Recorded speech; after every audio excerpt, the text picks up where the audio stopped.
Des nuits difficiles, vraiment très très difficiles. Très peu. On a des alertes toutes les heures, toutes les 2 heures. Le pire, c'est le stress de ces gamins qui hurlent, qui pleurent. C'est épouvantable, ces gamins. C'est absolument horrible. Nous sommes, je l'espère, en ligne dans quelques instants avec le professeur Nathan Lévy-Falk. Nathan, bonjour, Boker Tov. Bonjour Daniel, bonjour aux auditeurs. Merci d'être avec nous ce matin. On est heureux de vous retrouver d'une certaine manière, mais un peu triste de vous retrouver dans des circonstances toujours difficiles. On s'est parlé pendant la guerre, au début de la guerre, pendant presque 2 ans ou 1 an et demi, jusqu'à ce cessez-le-feu au Liban, à partir de Naharia, où vous aviez trouvé d'une certaine manière une chambre d'hôtel et où vous viviez pendant que vous avez vécu pendant longtemps. Maintenant, vous êtes de retour chez vous à Rosh Hanikra. Rosh Hanikra, pour nos auditeurs, ceux qui ne le savent pas, eh bien, c'est vraiment à quelques dizaines de mètres, on va dire, de la frontière entre Israël et le Liban. Alors, je voudrais d'abord que vous nous donniez un aperçu de la nuit que vous avez passée. La nuit dernière, comme les nuits précédentes, des nuits difficiles, vraiment très très difficiles. Très peu. On a des alertes toutes les heures, toutes les 2 heures. On se rend dans le malade. Donc c'est un petit peu compliqué. Il faut se lever en catastrophe. On a du mal à retrouver ses esprits, savoir ce qui se passe. Et on a en permanence des alertes ou des prêts. Donc depuis une semaine, on dort peu. Est-ce que vous nous parliez des alertes et des préalertes? En fait, il faut rappeler à nos auditeurs que dans le Nord, et en particulier là où vous êtes, il n'y a même pas quelques secondes de délai pour se réfugier dans une chambre blindée, n'est-ce pas? C'est pratiquement instantané. L'impact se fait quelques secondes avant l'alerte, qui est très courte. Alors comment ça se passe concrètement? Les gens se précipitent dans les chambres blindées ou comment vous faites-vous concrètement? Alors, moi en plus j'héberge mes 5 ont 3 petits enfants. Donc ils viennent dans le mamad avec nous. Donc, le pire, c'est le stress de ces gamins qui hurlent, qui pleurent. Ils font un stress horrible. C'est épouvantable, ces gamins. C'est absolument horrible. C'est tôt, dès tout début de la guerre, le lendemain, on a eu de nombreuses alertes. Alors, ce qui est assez curieux, c'est que par rapport à ce qui s'était passé après 2023, c'est qu'on n'a pas l'impression qu'il s'agisse du même type de munitions qu'on avait avant. On avait des roquettes et aujourd'hui, on a l'impression que c'est plutôt de missiles. Alors, la seule chose moins désagréable sont les drones qui sont envoyés. Ces drones, généralement, ils passent par l'Est. Tout un détour avant d'arriver jusqu'à Rosh Hanikra, ce qui nous laisse un petit peu de temps pour se protéger, se mettre à l'abri. Ah oui. Et alors, il semble qu'il y a aujourd'hui une sorte de colère de la part des habitants. Je ne sais pas si vous la reflétez, cette colère, de la part des habitants du Nord, ceux qui sont véritablement dans les localités frontalières, qui disent pourquoi finalement il y a un seul et même traitement au niveau de la défense passive pour l'ensemble du territoire israélien qui est sous les menaces des missiles iraniens, et nous qui sommes sous des menaces beaucoup plus urgentes et beaucoup plus dangereuses.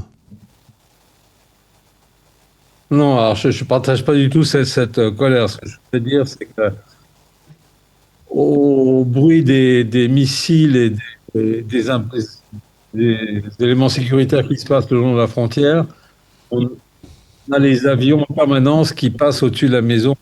C'est basse altitude. Et on sait que nos pilotes font un travail absolument remarquable. Donc on les entend, on a de plus à Rosh Hanikra, on est assez proche du trou de fer, on a toute une artillerie.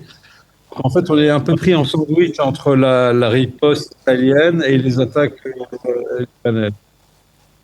Mais alors, est-ce que vous vous posez la question... Globalement, on n'a pas ce sentiment de sécurité. Est-ce que vous vous posez, Nathan, la question de savoir est-ce que finalement, pourquoi on se retrouve dans une telle situation aujourd'hui alors que normalement, en fait, les autorités israéliennes, même l'armée avait dit que le Hezbollah était défait après le cessez-le-feu de 2024 et et on voit concrètement que le Hezbollah continue à être dangereusement efficace, malheureusement.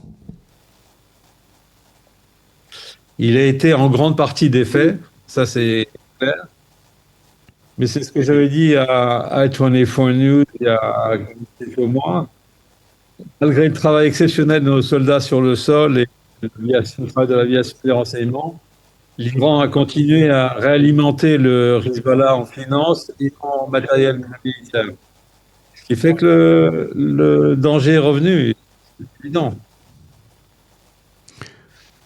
Et donc tant qu'on n'aura pas réglé le problème définitif de l'Iran, on ne sera pas en sécurité. Alors comment, à votre avis, on règle ce problème ?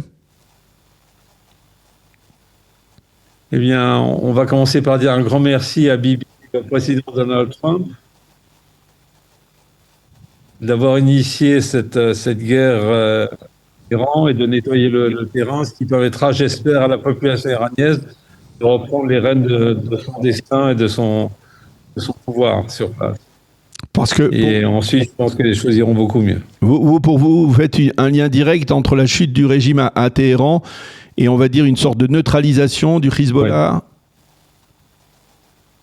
Oui, très clairement. Et on le voit très bien, d'ailleurs, leurs attaques sont assez coordonnées.